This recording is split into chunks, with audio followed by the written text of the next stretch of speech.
The story begins with a lazy and unmotivated protagonist, Kemiya, who would often sleep all day in his musty apartment. One day, a strange being appears and announces that he's being summoned to another world. Since Kemiya was half asleep, the being tells Kema to listen to him, but Kema says he doesn't want to work.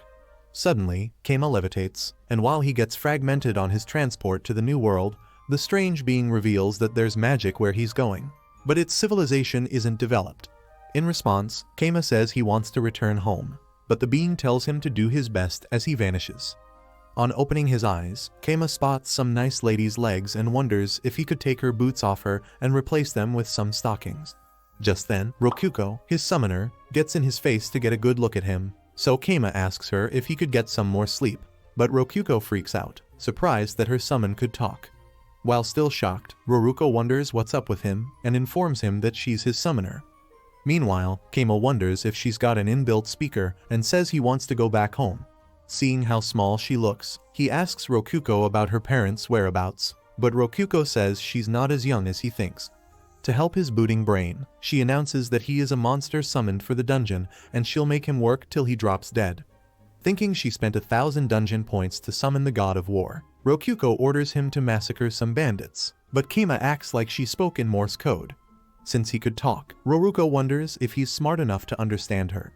So, she explains that they're in the master room within a dungeon core, and from there she can issue orders to the dungeon.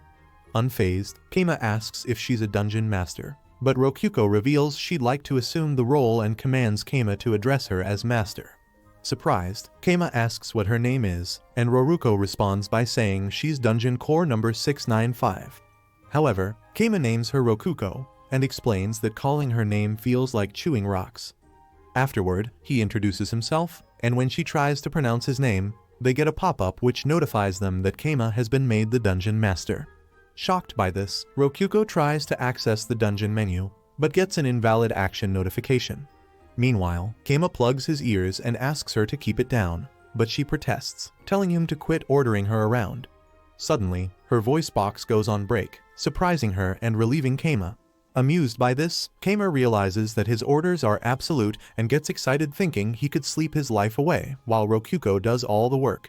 So he opens up the menu and, on checking out the dungeon points catalog, he realizes he could use the DPS in various ways. Afterward, Kema asks why she summoned him, and Rokuko says she wanted to make him a dungeon monster, but Kema figures he'll have to fight as a dungeon monster and die if he fails.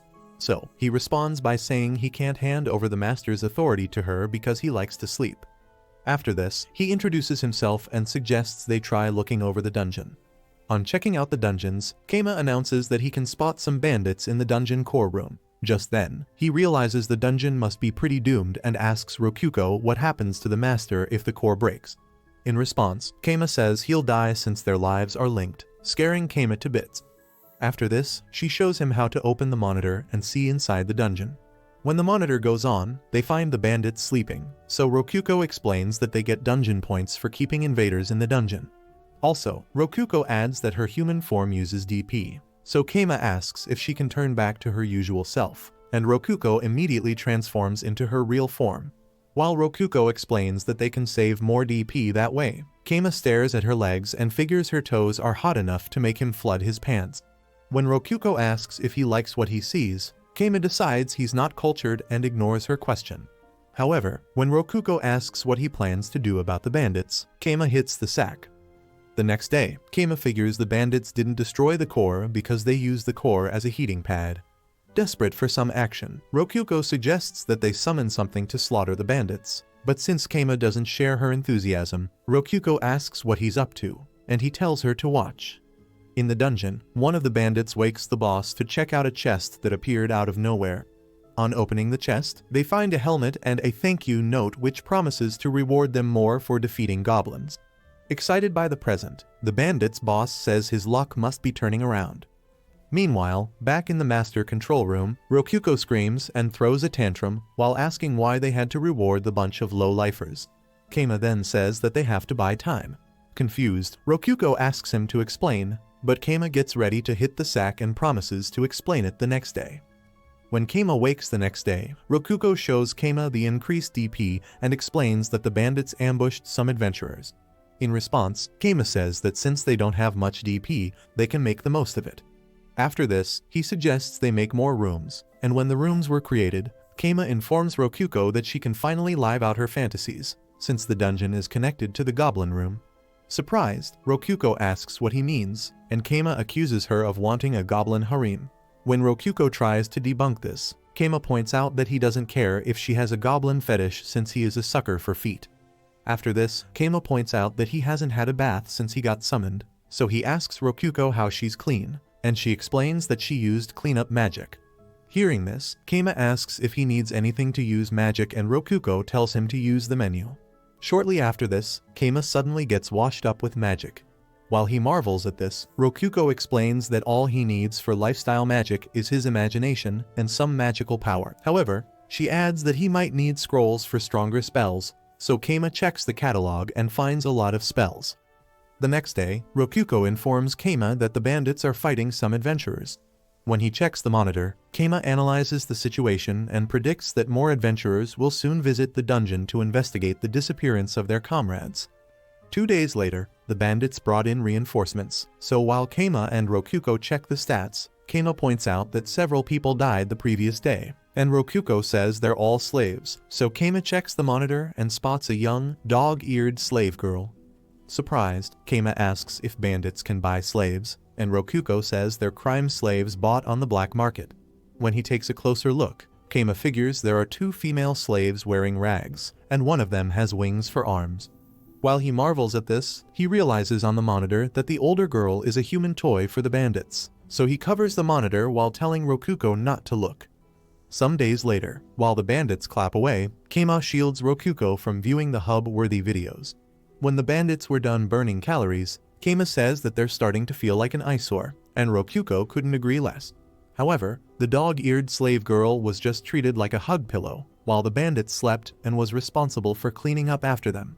So, when one of the bandits stomps her for no reason, Rokuko asks if it's a form of training, but Keima says it's just abuse. Meanwhile, in the dungeon, after being beaten, the dog-eared slave girl crawls and hides under the chief's bed. Seeing this, Keima feels bad for the slaves and turns off the monitor. The next day, Rokuko notifies Keima that a lot of people are headed to the dungeon, and he commands the map to open. On the monitor, they spot about 30 people in the dungeons, so Keima figures they're probably a trained force gathered to finally put an end to the bandits. In the dungeon, one of the bandits hurriedly notifies the boss that the knights are on their way. Shocked, the boss asks how many they are and wonders how they found out about them. Since they have no choice, the bandit boss decides they'll ambush the knights. While Keima smiles, thinking he's trained the bandits to use the hallways to ambush their enemies, Rokuko asks if he's rooting for the bandits. Keima then says that he's not, since they'll be annihilated soon. In the dungeon, when the knights arrive fully clad in their armor, they release sleeping gas into the dungeon. Simultaneously, Keima watches the hiding bandits collapse, since the cave has no opening. Suddenly, the knights charge in and kill both the sleeping bandits and a few others. In the master's room, Rokuko asks Keima if they should absorb the bodies, but he explains that doing that will blow their cover and might provoke the knights to break the dungeon core. In addition, Keima explains that he created the goblin's room as an insurance to switch the real core with a dummy one if things go south, but that could only work if there's a clear path between the 2 rooms. After this, they watch the knights search the cave for more bandits. In the core room, the remaining bandits await the knights, and the boss commands the archer to draw his bow, thinking the knights must be tired out. Immediately, the door opens, the bandit boss commands his archer to fire, and 2 knights get taken out. Suddenly, what's left of the bandits charges towards the knights, while the knights commander commands his knights to aim for the bandit boss. Suddenly, the commander of the knights identifies the bandit boss as Melon Puke. Annoyed, the bandit boss attacks him and tells him not to call him that. However, the commander reveals that he got the nickname for puking on a princess and killing a chef for serving rotten melons. In his rage, Lord Melon takes out a lot of the knights. However, he gets run through with a sword, and before he dies, the knights ask him if there are any more bandits around, but Melon says there are none. Some moments later, one of the knights says it's his first time in a dungeon room and announces that he's going to break the dungeon core. Hearing this, Keima realizes things are about to go south. While the knight raises his sword, saying he heard he could become a holy knight by breaking a dungeon core, Rokuko's goblin suddenly appears on the scene and tries to attack the knight.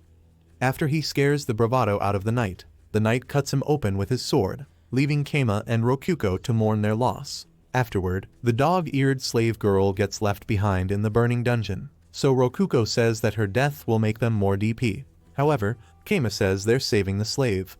In response, Rokuko says the girl will be dead before he gets there, since the dungeon is covered in flames.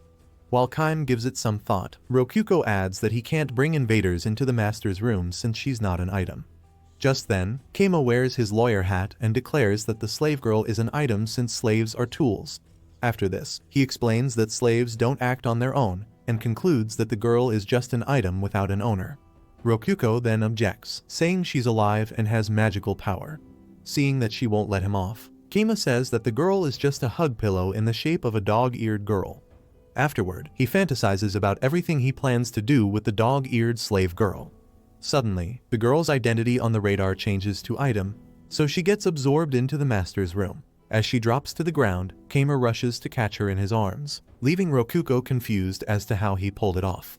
Keima then insists the girl is just a throw pillow and insists she get back to absorbing the bandits' bodies. On checking the girl out, Keima realizes her hair is burnt and wonders if she'll look good with short hair when he cuts it. After this, he gets her cleaned up with magic and announces to Rokuko that they can collect slaves. When she gives him a sarcastic response, Keima asks the slave girl if she has a name, so she says she's called Meat. Keima then decides to let her rest for the day and figure out what to do with her when the knights leave. The next day, when the knights leave, Keima realizes they've made some income from the deaths of the bandits and the knights. Shortly after, Rokuko says it's her first time seeing so much DP, but Keima says it's going to run out fast since the bandits are gone. Shortly after this, he does the math and realizes they would soon be put in the red if he doesn't do something. Although he doesn't want to work, Keima decides it's better to be safe than sorry. So he checks out a spell that creates golems and concludes he won't have to work anymore if he can make golems. Rokuko then points out that it's better to summon golem monsters using the menu because they're cheap and strong. However, Keima says he has to learn the spell because he plans to make more golems. While Rokuko marvels at his logic, Keima figures he doesn't know the cost and strength of the golems. So he gets the scroll and asks Rokuko how it's done. In response, Rokuko explains that he has to put in his magic. So he does it and is surprised to see it work. Just then, Keima decides to try it right away and realizes he needs some dirt. Turning to Meat, he hands her a spade and asks her to help him get some dirt outside the cave. Shortly after, Meat takes the spade and leaves to get the dirt. After this, she returns carrying a heap of dirt, and Keima decides to thank her by cleaning her up. However, while he does this, Meat makes happy noises, making him wonder if she's as green as she looks. Afterward, Keima gets to work on the dirt and tries to create a golem while picturing one from the scroll in his mind. Just then, Keima decides to use what he learned from school for the very first time in his life, so he merges magic and dirt to create a robot. When he completes it, Rokuko angrily asks if the Lilliputian Optimus Prime is worth the hype. Hearing this, Keima asks why she's being skeptical, and Rokuko explains that golems are always bigger than people. So Keima orders the golem to dig out more space in the goblin room, and it walks away whirring like a toy. Seeing this, Rokuko points out that the golem is as dumb as its creator since it didn't pick a shovel to dig with. Meanwhile, Keima thinks of how awesome magic is since he could order his robot around without a degree in robotics. Later, Keima decides he's tired from using all that magic and decides to go to sleep. Just then, he remembers his human pillow, so he suggests they sleep together. Hearing this, Meat jolts and begins to shiver while Keima tells her there's no need to be scared since he won't do anything to her. Some days later, Rokuko announces the commencement of a meeting regarding Keima's love for golden showers. Hearing this, Keima says that's a malicious interpretation of events. Some days ago, when Keima tried using Meat as a body pillow, it got really hot and Keima thought she was suffocating, so he let her out of the futon while convincing himself that he's not a lolicon. However, he notices she's sobbing and gets up to see that she has wet herself. As an apology, Keima gives her side dish bread and burgers, which calmed her down. Meat had wet herself because she couldn't move while Keima hugged her. Afterward, Rokuko notifies Keima that his golem isn't digging. So when he checks, he figures its arm is broken, but it's still digging. Impressed, Keima says the Create Golem spell is a great find. Sometime later, Keima makes a clock golem to test if golems can move according to orders indefinitely. When he finishes, Rokuko asks what it is, and he explains that it's a golem with 3 arms that turn at different speeds. Unimpressed, Rokuko asks what they need it for since the menu also shows the time. Just then, Keima realizes his genius is not so Einstein and suggests they give it to Meat. So he calls Meat and notices she's still wearing tattered rags.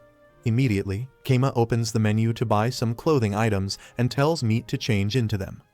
A few moments later, Meat dresses up, and Keima lights up when he sees her.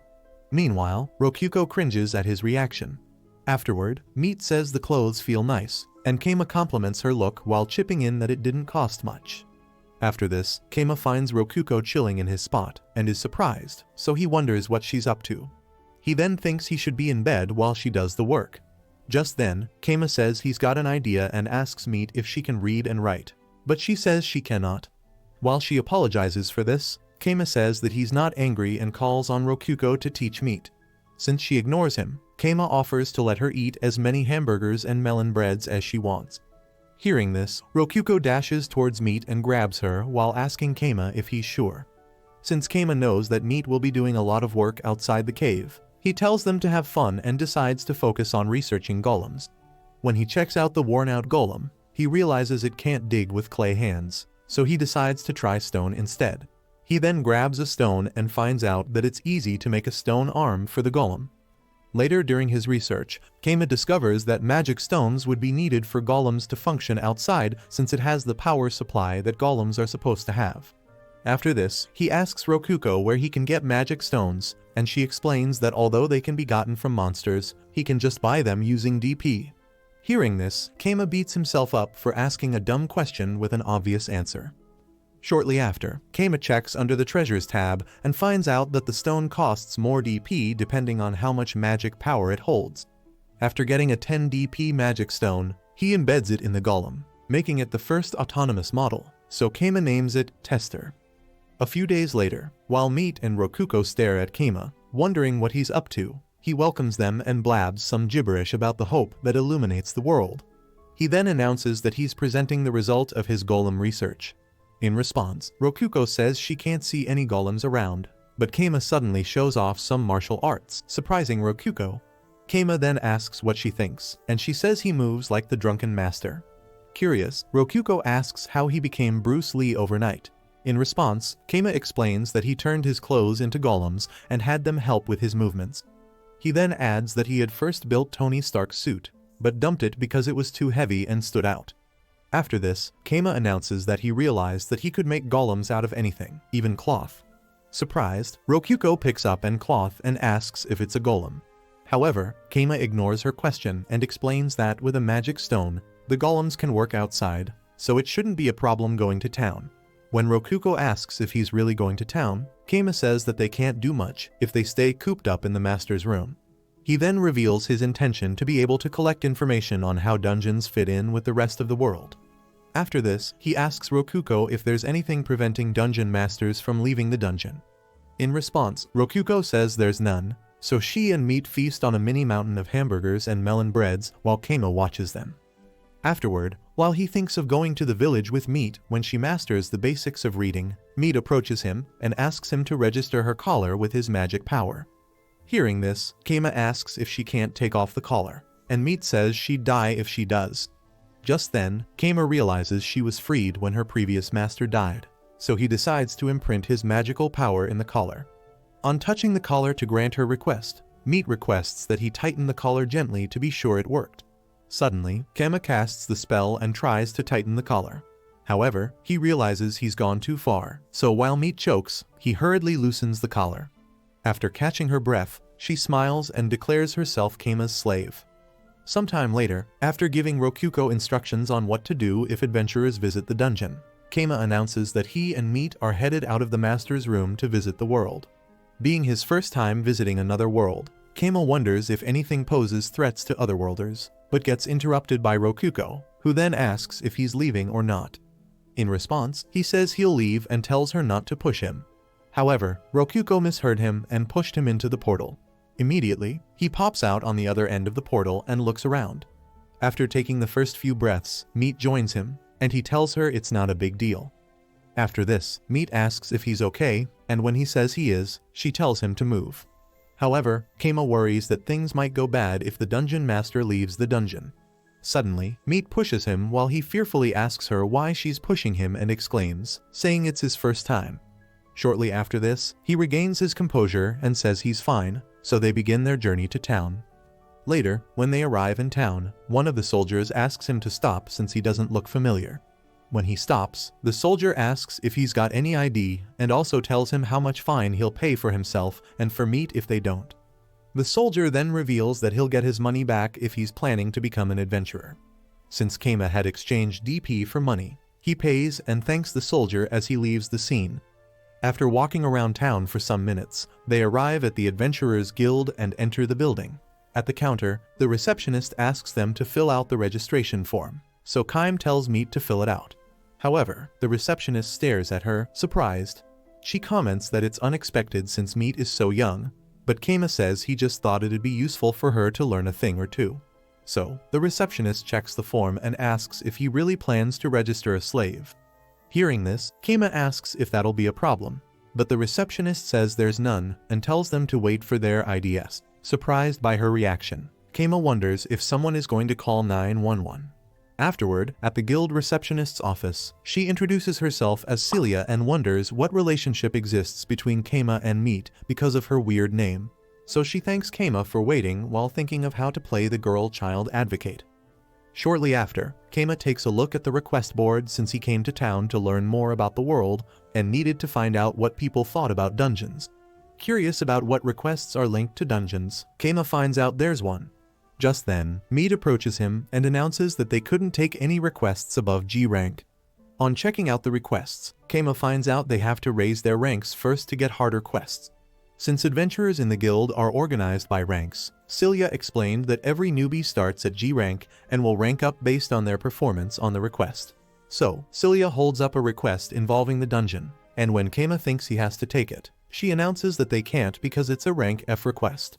Hearing this, Keima decides to rank up if he's to get his hands on the request.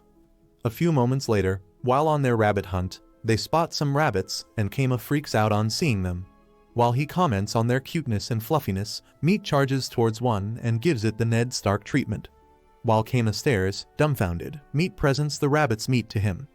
Afterward, he holds the rabbit while thinking of Meat's knife. He had made it as a golem from iron ingots, and because of this, it vibrates and can cleanly cut through a log. Not wanting to be left out, Keima goes for the other rabbit. Surprised at his own failure, Keima wonders if he knows what he's doing. Just then, Keima asks Meat how the hunt is going on her end, and she shows him the 3 rabbits she caught. Seeing this, Keima falls to the floor and pleads with her to teach him how it's done. After a while, they drop the rabbits at the guild, shocking Celia, who then said they're better than she imagined. In response, Keima gives Meat the credit for hunting the rabbits and reveals that he was just chilling the whole time. After this, Celia announces that they'll be paid in full even though one of the rabbits was damaged. She then congratulates them and announces that their ranks have been upgraded to rank F. Hearing this, Keima and Meat were surprised while Celia heads off to get their guild cards upgraded. Keima then tells Meat that it's time to get the ordinary cave investigation request, so she runs off to get it. After this, Keima gets relieved thinking they achieved their goal and shouldn't be expecting any invaders anytime soon. Just then, Celia arrives with the cards and presents them to Keima while he wonders why Meat is taking so long. So, he asks Meat if something was up, and she announces that the request is gone. Shocked by this, Keima wonders what to do and thinks they could catch up with the person who picked it if it was recently picked. However, he realizes there isn't much they can do when they catch up with the person. Worried, Keima concludes that Rokuko will be fine as long as she follows his advice. Turning to Celia, Keima makes some inquiries about dungeons, but she tells him the dungeons around are D ranks and it's nothing a rank F adventurer like him should worry about. Hearing this, Keima points out that the ordinary cave survey was F rank, but Celia explains that it's a request for rookies since surveying newborn dungeons is valuable for research, and such requests happen twice a month. After this, Keima asks her about who took the request, but Celia says it's against policy to reveal that to him. So he asks her what dungeons are, and Celia explains that they are places with monsters, traps, and treasures. After this, she reveals that it's a get-rich-quick scheme for some people. When Keima thanks her for starting with the basics, Celia reveals that every dungeon has a core and a boss who protects it. She then further explains that there's a theory which states that the boss and the core are the same. Hearing this, Keima figures Rokuko must be the boss of the dungeon, so he asks Celia if it's true that breaking dungeon cores makes people stronger. In response, Celia reveals that the truth about that rumor has been unverified, but breaking dungeon cores managed by the guild is punishable by death. Since she's done playing 20 questions, she asks Keima to get a book on dungeonology if he's interested in the topic. Curious, Keima asks how he could get the book, and Celia says it costs 1 gold. Hearing this, Keima wonders why it's so expensive and figures books are a luxury after all. At that moment, some adventurers arrive with loot for Celia to appraise, so she tells Keima that he's had enough of her time. After this, Keima thanks her and leaves with meat. On their way back, Keima thinks it would be profitable to set up a base in town and work as an adventurer, but remembers he has to hurry back to the dungeon if adventurers are truly headed there. After this, Keima opens up the menu to check the price of the book in DP and finds out that the book costs only 100 DP. Surprised, he wonders why it's so cheap in dungeon points and does some currency conversion. Just then, he realized the dungeon values things differently from humans. However, when he realizes the adventurers could be at the core anytime soon, he announces to Meat that they're headed back to the dungeon. He then activates his cloth golem and commands it to take him to the dungeon at full speed. Suddenly, Keima loses control of his body and zooms off to the dungeon. When he arrives and peeks through the leaves, he spots Rokuko having drinks with a stranger. So when he steps out and Rokuko says he's back so soon, Keima asks what she's doing. In response, Rokuko says she's having a ladylike tea time. After this, Keima asks who the stranger is, and Haku decides to introduce herself.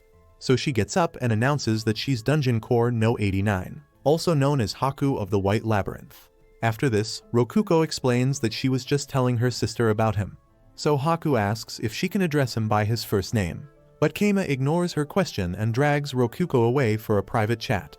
Afterward, Keima asks Rokuko how much she has told Haku, and she says they talked about the bandits. In addition, she thanks Keima for the snacks he left for her, claiming she enjoyed every bit of them. However, Keima knocks her on the head and tells her not to tell Haku too much since she might be an enemy.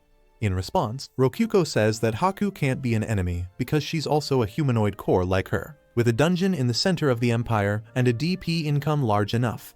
When Rokuko adds that Haku takes care of her, Keima figures Haku is a large dungeon preventing Rokuko from growing up. He then stares at Haku's smiling face and guesses she has some hidden intentions to make them vanish if they get in her way. After this, Haku asks if they're still talking and requests that she be let into the conversation. So Rokuko rushes back to Haku, making Keima wonder if shutting Rokuko up could prevent her from leaking some info by accident. When they return, Haku asks about what happened to the bandits, and Rokuko nervously stares at Keima. Just then, Keima says they're no longer in the dungeon since the knights took care of them. Hearing this, Haku asks how much DP they made from the bandits and points out that from the report, they should earn around 10,000 DP. Clueless, Keima asks what the report is all about, and Haku realizes he's not from their world.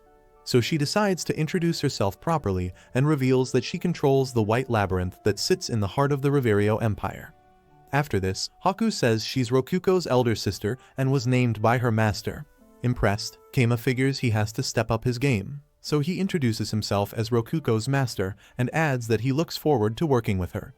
Hearing this, Haku says she's impressed with his manners. Rokuko then tries to introduce herself too, but gets shut down. When Keima asks about the adventurers headed to the dungeon, Haku pulls out the request from her treasure chest and asks if it's the one he's talking about. Shocked by the size of her melons, Keima stares blankly while Haku explains that she's an A-rank adventurer. She then adds that the reports from the adventurers left her uneasy, so she couldn't sit still. While Haku talks about how the issue resolved itself, Keima wonders when the next invasion will happen.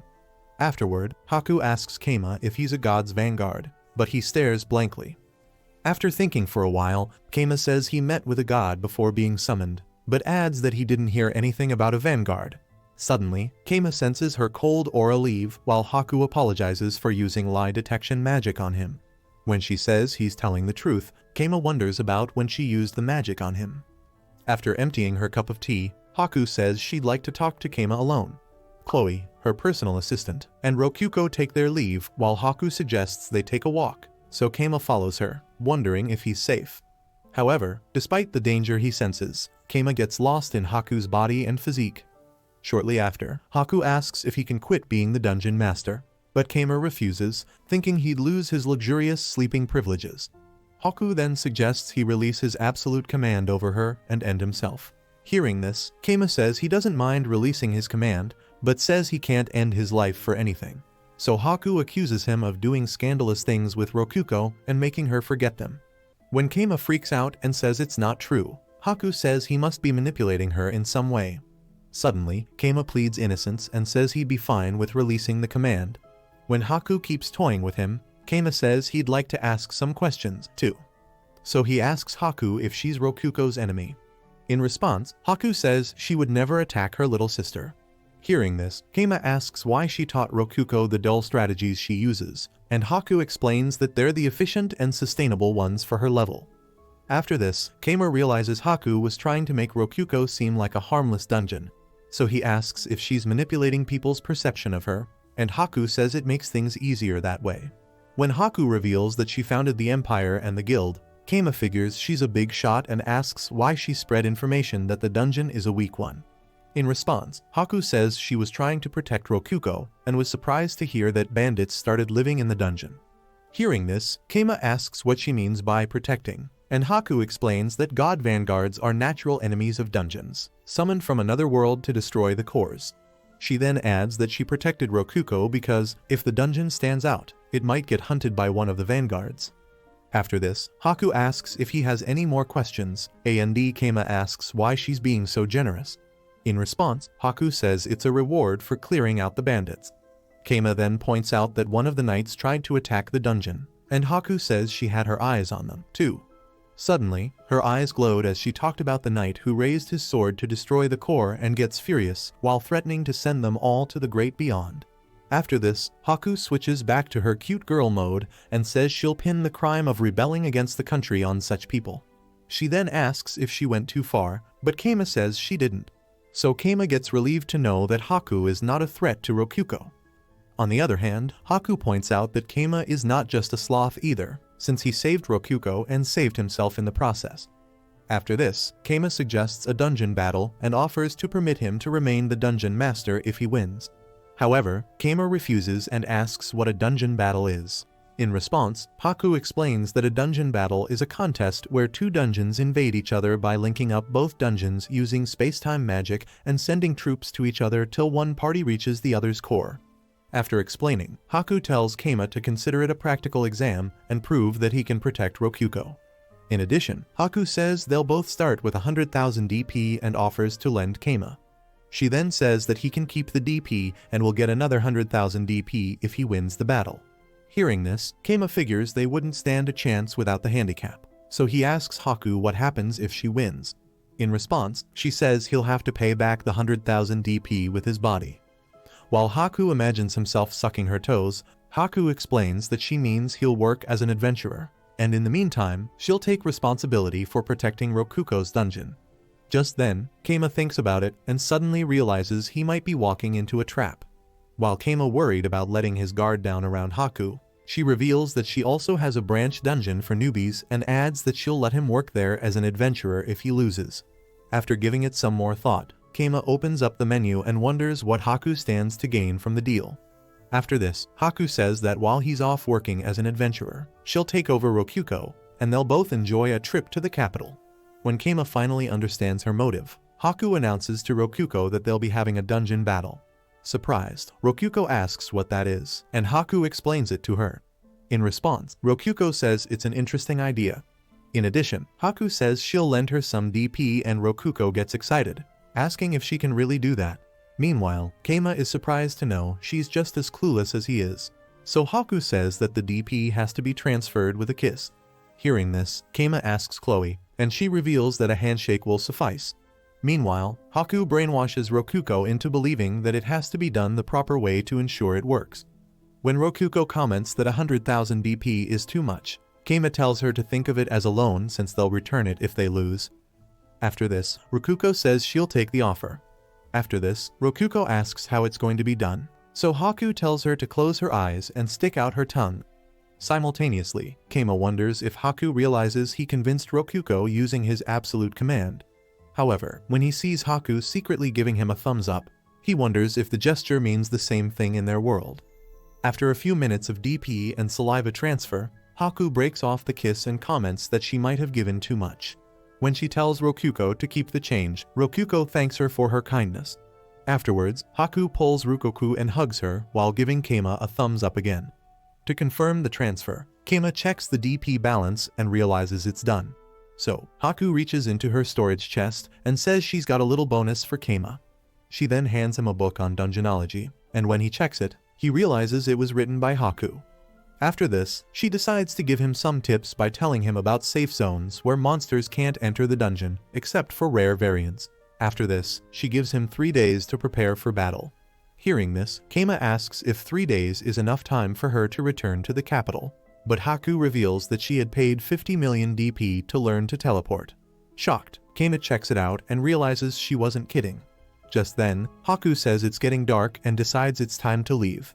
So she recites some spells and says she looks forward to the battle. Suddenly, she vanishes while Keima decides to prepare for battle. Some days later, when Keima returns to the master's room after a while, Rokuko asks if he thinks they could win the battle. In response, Keima says it is possible, even though Haku has the advantage.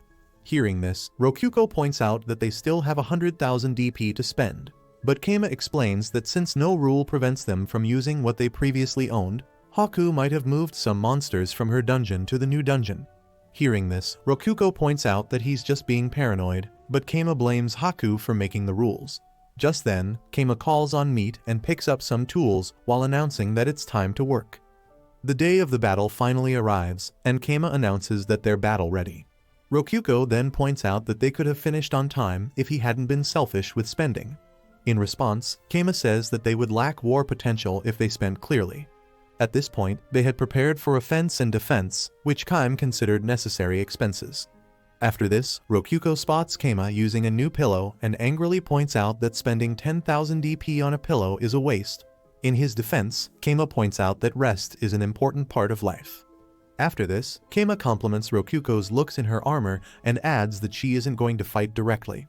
Ignoring this, Rokuko says he should give her something since they've got some extra DP left. But Keima refuses, saying he kept them aside so they could adapt to whatever Haku throws their way.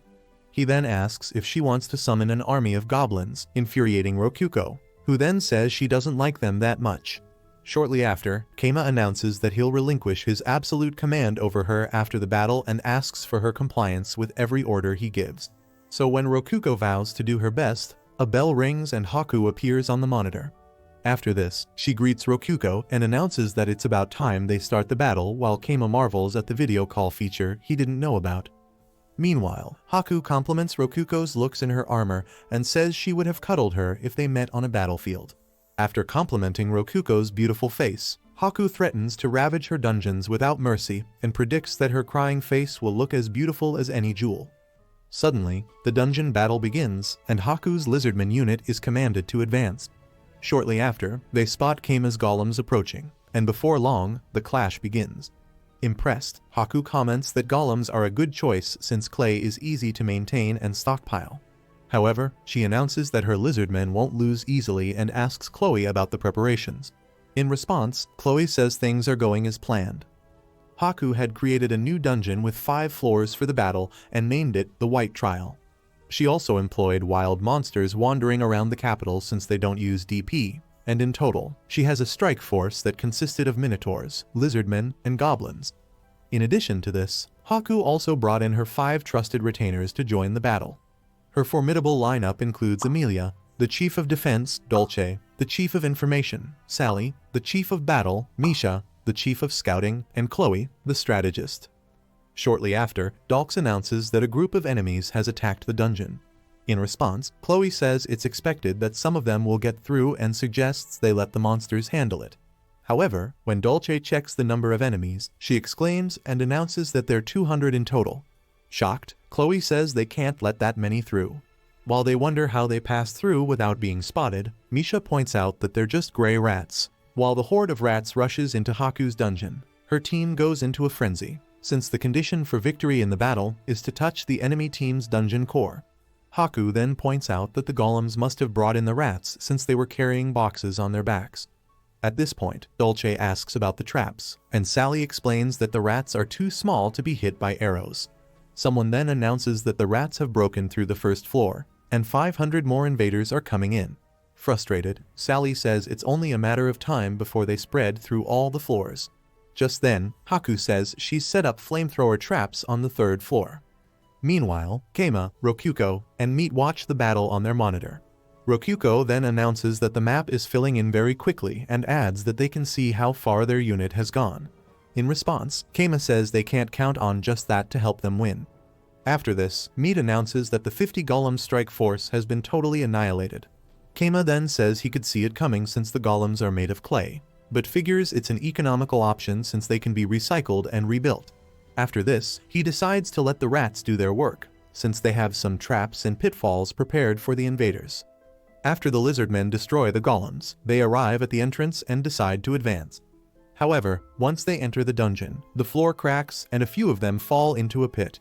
Shocked, Haku's team freaks out while Chloe suggests they send the goblins in front to check for pitfalls, so the goblins scout ahead while the minotaurs move behind them. Shortly after, another minotaur falls into a pit, surprising Misha, who then exclaims. Meanwhile, Keima gives Meat a head rub since she dug all the pitfalls near the entrance and covered them with tiles. Some days ago, after Meat finished digging, Keima asked her to add some spikes to the bottoms of the pits.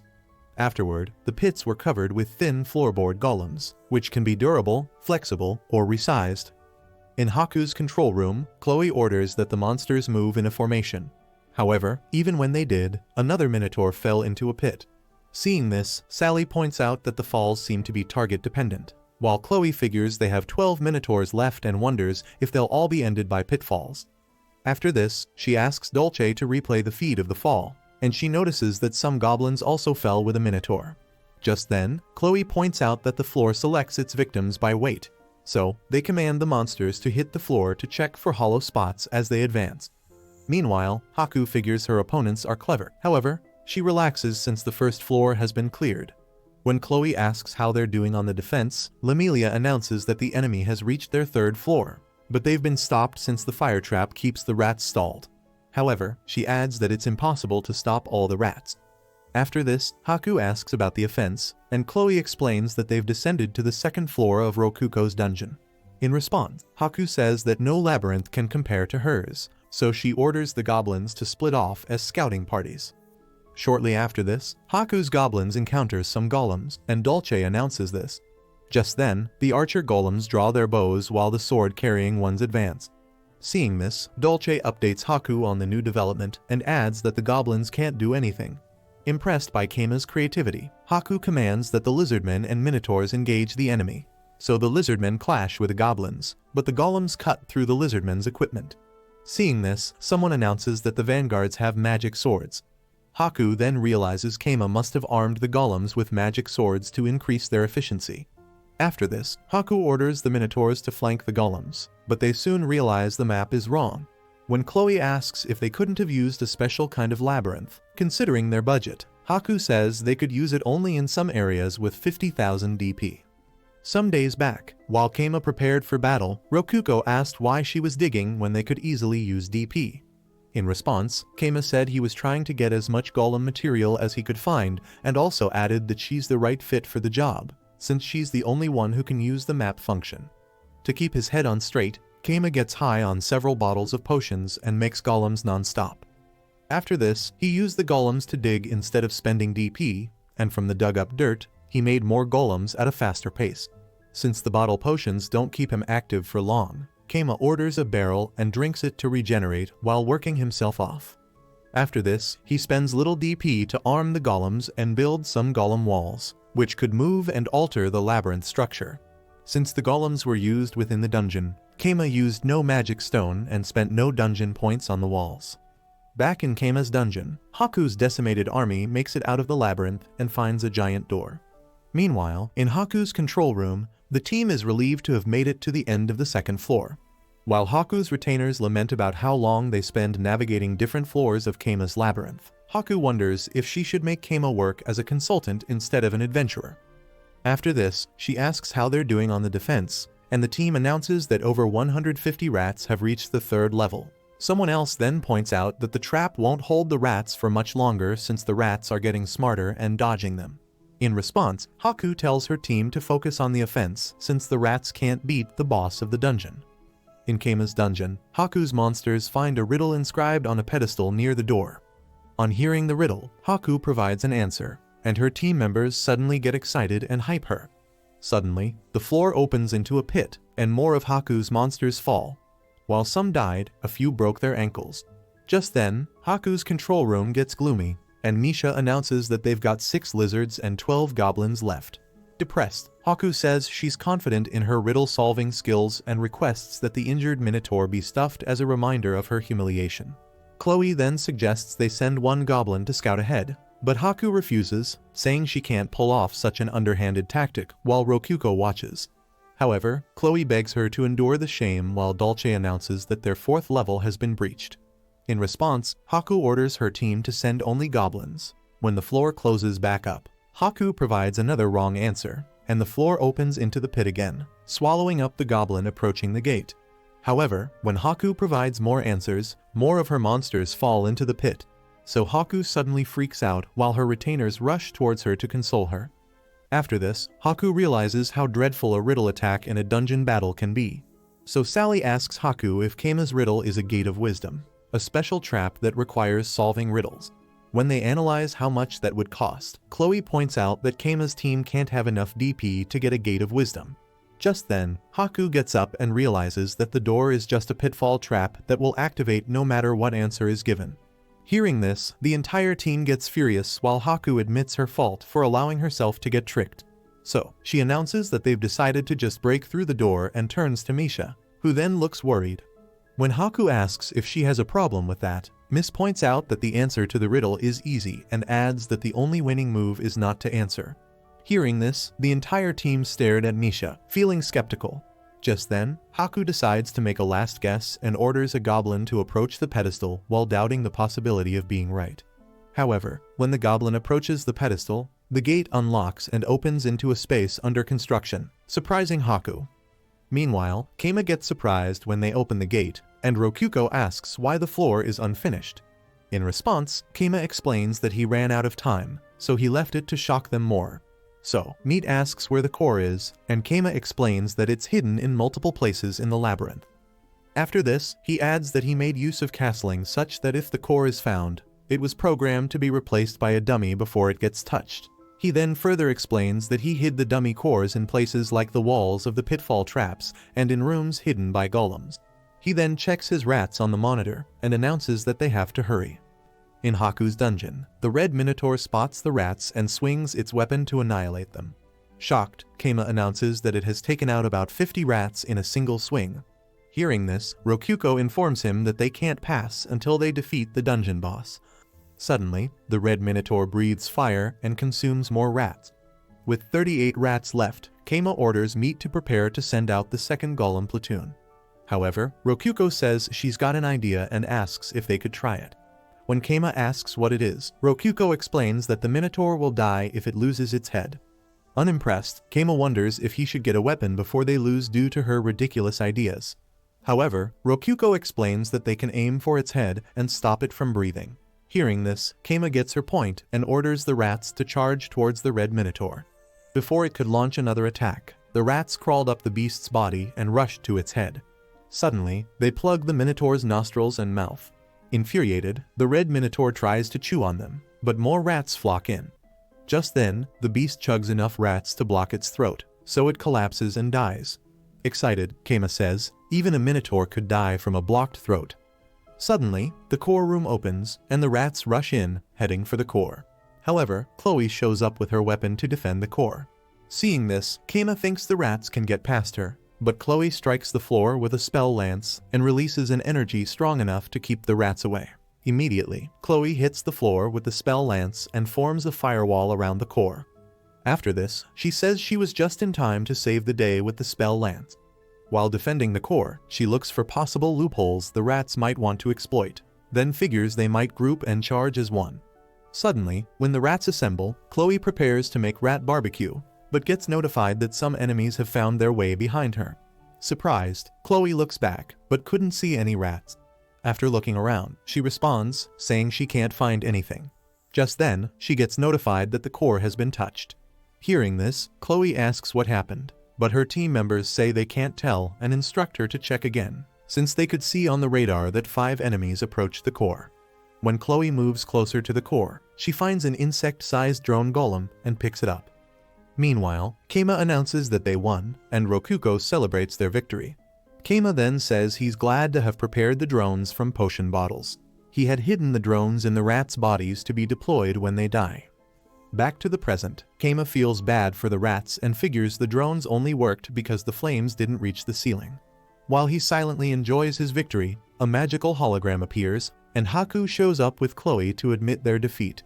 She then adds that she never imagined she'd get beaten by rats. In response, Keima also says he doubted the rats could beat the dungeon boss. After this, Haku points out that she didn't even find a dummy core, much less the real one. She then asks where he hid the dungeon core, so Keima asks her to pay another 50,000 DP to find out. When Haku says that's not a problem, Keima explains that the dungeon has another section to the north connected from the outside, and since the space outside counts as a path, he hid the core there. Impressed, Haku says she's surprised he'd use such a brazen tactic, while Rokuko blabers some gibberish about Haku's idea being the best. In response, Keima says she has no idea what they're talking about. Afterward, Haku compliments Keima's trapping ideas and points out that using weight-dependent pitfalls was quite a gamble since they could have attacked with a weightless unit. Hearing this, Keima thanks her for the advice and reveals that he was so sleepy while he made the floorboards, so they ended up being uniform when he made them. Haku then asks about the riddle he used with the Gate of Wisdom and asks if it's from another world. In response, Keima says he had to work hard on the riddle, so she congratulates him and begs Keima to allow her to hit him once, but Keima refuses. Some moments later, while they sit around a table, Haku reveals there is some stuff she'd like to discuss with Keima, but she adds that she is out of time since she has other matters to attend to. Haku then says she'll refrain from asking about what happened at the end of the battle since it's not cool to reveal a trump card. She then calls Rokuko and announces that it's time to transfer the DP. Excited, Rokuko loses her eyes in anticipation while Keima watches them from a distance. Some days after Haku left, Keima devotes himself to dungeon building, and when he's done, he decides he must rest for a full day. However, when he lies down, he asks Meat if she's hot, but she responds by asking him to hug her more. Not wanting to be left out, Rokuko comments that Keima looks worn out. However, while Keima cuddles his human pillow, Rokuko asks him to listen to her, too. She then asks how he could sleep so much and still defeat Haku. In response, Keima says it's because of love. Surprised, Rokuko asks what he means and also asks if he meant he loves her. So, Keima admits that he likes her too and requests that she let him rub her feet. But Rokuko refuses, so they sleep together. Sometime later, after Haku paid for her loss, Keima added the DP to what was left and decided to take on a big project. So he gets busy planning and putting resources together for the building of a rest area linked to the dungeon.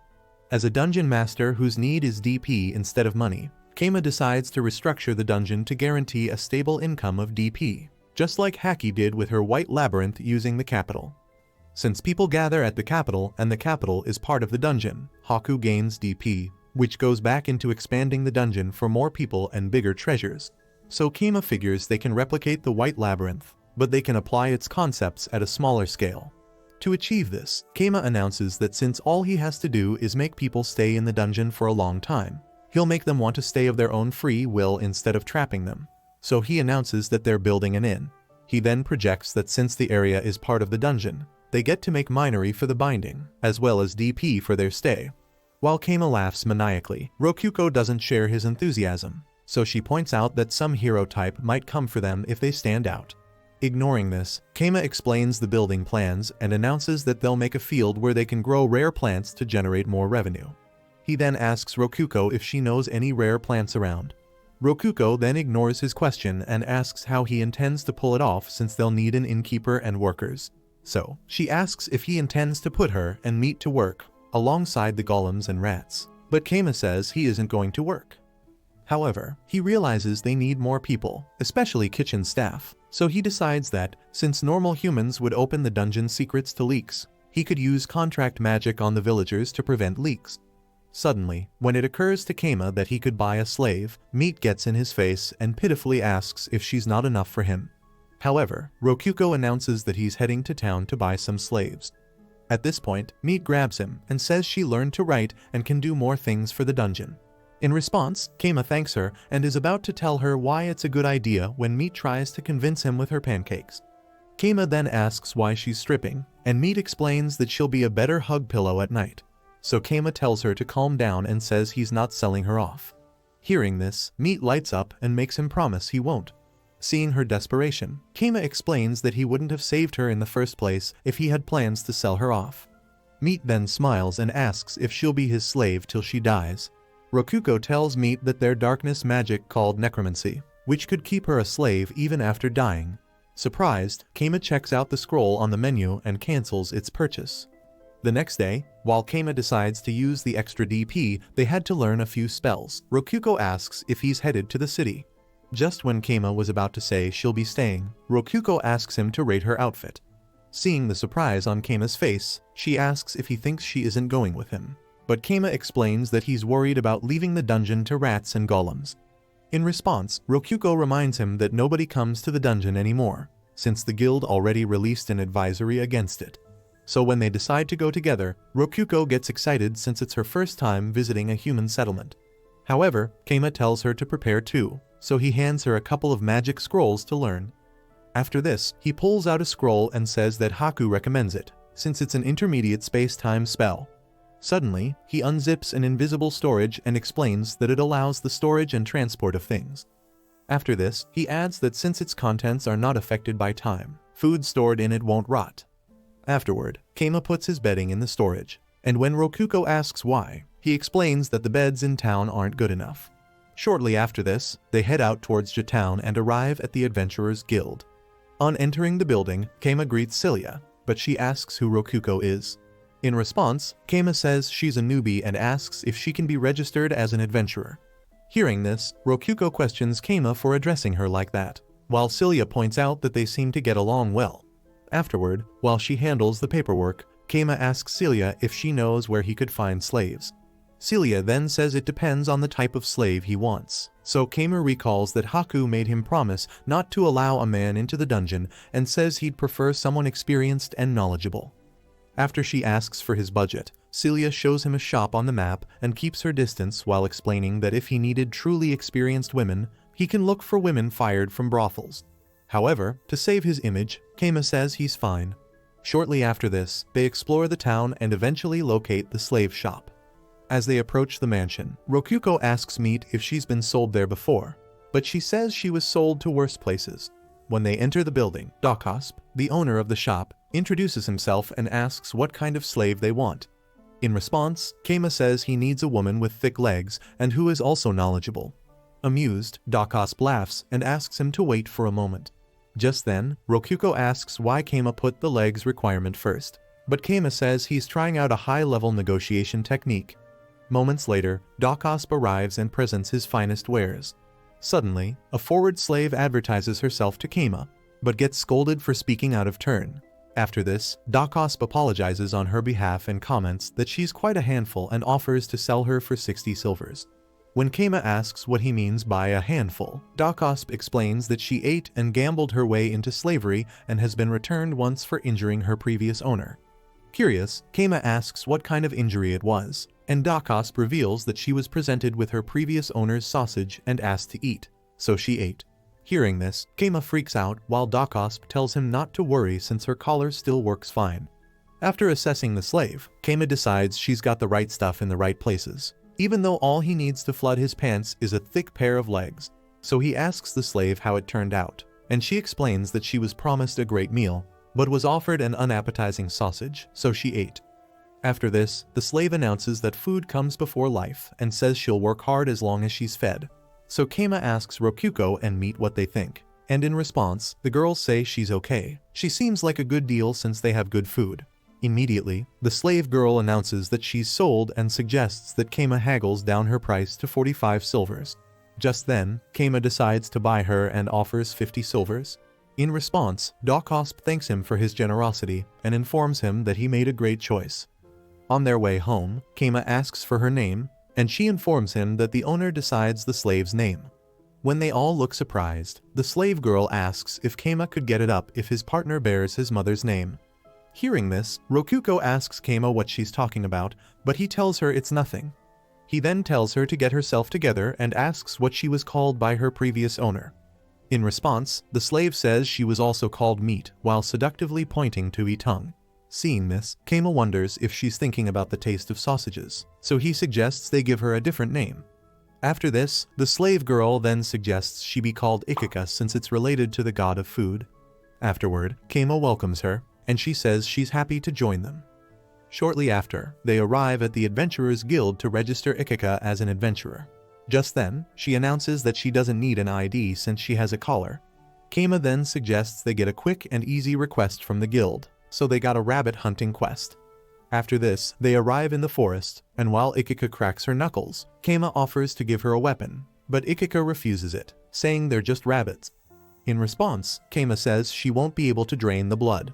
Hearing this, Isekai'd asks what that means, so Keima explains that draining the blood prevents the meat from stinking. Isekai'd then gets excited and says the meat will even taste better. When Keima instructs Meat to bring a rabbit, she finds one and cuts off its head in seconds. After this, she picks it up and hands it to Keima. So, Keima shows Isekai'd how the blood is drained. Afterward, when Isekai'd commends Meat's hunting skills and asks how she finds them fast, Meat says she just smells them. Feeling motivated, Isekai'd takes Keima's sword and says it's her turn to show what she can do. Just then, Keima announces that he's heading out with Isekai'd to hunt rabbits and leaves Rokuko in Meat's care. Shortly after this, Isekai'd spots a rabbit and takes its head off in one swing. While she goes to get it, Keima can't keep his eyes off her legs, so Isekai'd shows the headless rabbit to Keima while draining its blood. After this, they decide to head back, and on getting back, they find Rokuko covered in blood and several mutilated bodies around them. Shocked, Keima asks if Rokuko is okay. When he asks what happened, Rokuko grabs him, asks him to use the cleaning magic on her. Just then, Keima realizes it's not her blood, so he cleans her up and asks Meat what happened. In response, Meat explains that they got attacked by some wild goblins, and she took them out at once. While they demonstrate how it happened, Isekai'd decides to check out some goblin-related quests later. After this, they complete their rabbit hunt and decide to stay at an inn. Keima then asks if they should take 2 rooms, but all the ladies decide they'd like to sleep with him. Afterward, Keima suggests they get some food, and when they get served, Isekai'd goes hyper and asks why they're letting her eat a lot. In response, Keima says he likes to keep his workers happy. Excited to hear this, Isekai'd hurriedly gets busy with the food. After a while, Rokuko hands Isekai'd some of her food, making her more excited. Afterward, Isekai'd compliments the food and asks Keima if they can go to bed. However, to her surprise, Keima announces he's sleeping on the futon. When she points out that the futon looks great, Keima tells her that he won't compromise on sleep just like she won't compromise on food, so he tells her never to mess with his sleep. The next day, while Isekai'd laughs because Keima is nothing like her previous owner, he asks what's wrong, but she says nothing is. Just then, Meat rushes in and announces she got the quest for the ordinary cave. After commending her, Keima points out that they've got some breathing room. Meanwhile, Rokuko sulks, so when Keima asks if something is wrong, she points out that the quest reward is too cheap and adds that they shouldn't settle for such cheap quests since they were able to defeat Haku. Later, when they head back to the dungeon, Meat points out that they took 6 hours and some minutes to return, and Keima says that's okay. Shortly after, Isekai'd and Rokuko catch up, and Isekai'd suggests they make camp since she's hungry. However, Keima says they're not making camp since they've arrived. Surprised, Isekai'd asks if the empty field is their base. In response, Rokuko points to the dungeon and explains that the base is in the cave. Scared, Isekai'd points out that they're entering a dungeon, and they tell her it's okay. While she tries to follow them, Keima warns her to watch out for pitfalls. She then realizes they're in the ordinary cave and points out that it's different from what she heard. In response, Keima says that the information is stale, while Isekai'd suggests they tell the guild about it. After this, Isekai'd asks Keima if he brought her to do odd jobs, and when he confirms this, she asks if that includes being a meat shield. When Keima tells her it doesn't, Isekai'd almost gets impaled on some spears, but Keima warns her just in time. So, she realizes it must truly be their base since they know it so well. Just then, Keima tells Rokuko to accept them into the dungeon. And when she does, they suddenly get absorbed into the master's room, surprising Ikika. Confused, Ikika asks where they are while Rokuko and Keima argue over whose bed she's lying on. Facing Ikika, Rokuko informs her that she's a dungeon core and says it's nice to meet her. Surprised to hear this, Ikika wonders what Keima is, and he says he's a demon lord. After this, Ikika schools them on all she knows about demon lords, and Keima asks what she'd do if he were a demon lord. In response, Ikika says she'd do anything as long as he keeps her fed.